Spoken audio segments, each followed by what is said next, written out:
अस्सलामु अलैकुम वरहमतुल्लाहि वबरकातुहू। आप देख रहे हैं जीएनएम न्यूज़ यूट्यूब चैनल और आज 5 जनवरी 2025 है और आज दिन है इतवार का। नाज़रीन किराम,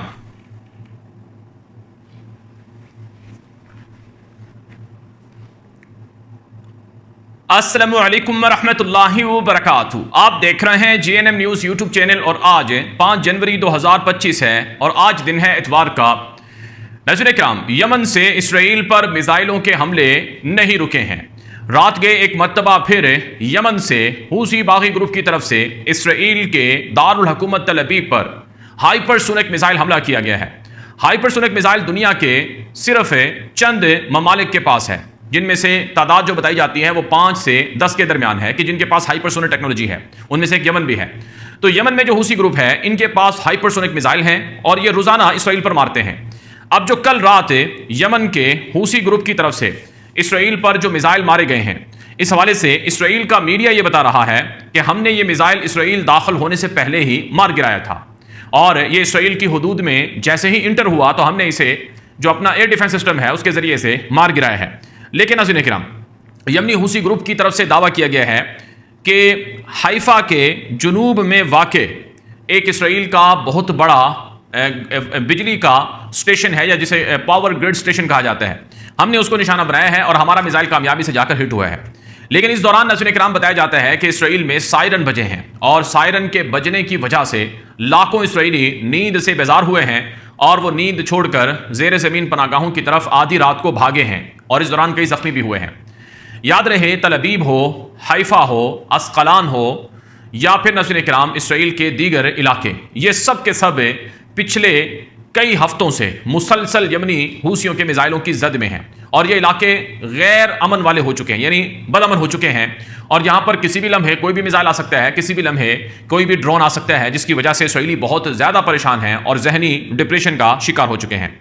फिर नाज़रीन किराम, रात गए अमरीका ने यमन के हूसियों के ज़ेरे कब्जा जो इलाके हैं उन पर जाकर बमबारी की है। मेरे सामने खबर है कि अमरीका और बरतानिया की मुश्तरका बमबारी हुई है सादा यमनी सूबे के अंदर, जहां पर हूसियों के ज़ेरे इस्तेमाल जो असलहे के गोदाम हैं या ठिकाने हैं उन्हें तबाह करने का अमरीका ने दावा किया है। लेकिन हैरानकुन तौर पर यमन पिछले 1.5 सालों से अमरीका, बरतानिया और इसराइल पर हमले कर रहा है और अमरीका, बरतानिया और इसराइल यमनी हूसियों की ताकत और सलाहियत को ख़त्म नहीं कर सके हैं। आपने देखा कि लबनान में जो हिजबुल्लाह ग्रुप था वो इसराइल के साथ लड़ता रहा, लेकिन बिल आखिर हिजबुल्लाह ने हथियार डाल दिए और कहा कि ठीक है, हम जंगबंदी का मुआहिदा करते हैं। और इसी तरह से जो गजा से इसराइल पर मिसाइल मारे जाते थे, जिस तरह से उनकी सख्ती थी वो इसराइल की बमबारी के बाद ख़त्म हो गई। और फिर इराक से जो हमले होते थे इसराइल के ऊपर, वो हमले भी इसराइल और अमेरिका ने बंद करवा दिए। लेकिन यमन एक ऐसा महाज है जो गले की हड्डी बना हुआ है और यमन से अभी तक कोई कोशिश अमेरिका की, बरतानिया की, इसराइल की कारगर नहीं हुई है। उल्टा यमन से रोज़ाना मिसाइल आ रहे हैं, उल्टा यमन से रोज़ाना इसराइल पर ड्रोन आ रहे हैं और यमनी हूसी जो बाकी ग्रुप है वो ये कहता है कि हम तो हथियार नहीं फेंकेंगे, बल्कि हम तो और ज़्यादा कार्रवाइयाँ करेंगे और ज़्यादा तरीक़ों से इसराइल को मारेंगे। तो इससे अमेरिका भी परेशान है, इससे इसराइल भी परेशान है, बरतानिया भी परेशान है। लेकिन अब एक और ख़बर आई है कि यमनी हूसियों को हराने के लिए मिस्र को मैदान में उतारा जा रहा है।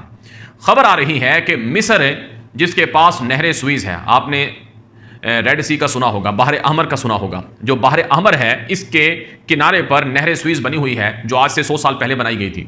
इस नहर सुइज़ में जो जहाज़ हैं वो गुजर कर बाहर मुतवसत में यानी मेडिटेरियन सी में जाते हैं और मिस्र को नहर सुइज़ के बदले जो पैसा है वो सालाना हासिल होता है। तकरीबन 8 से 10 अरब डॉलर का फ़ायदा होता है मिस्र को नहर सुइज़ की आमदनी या उसको इस्तेमाल करने वाले जहाज़ों से।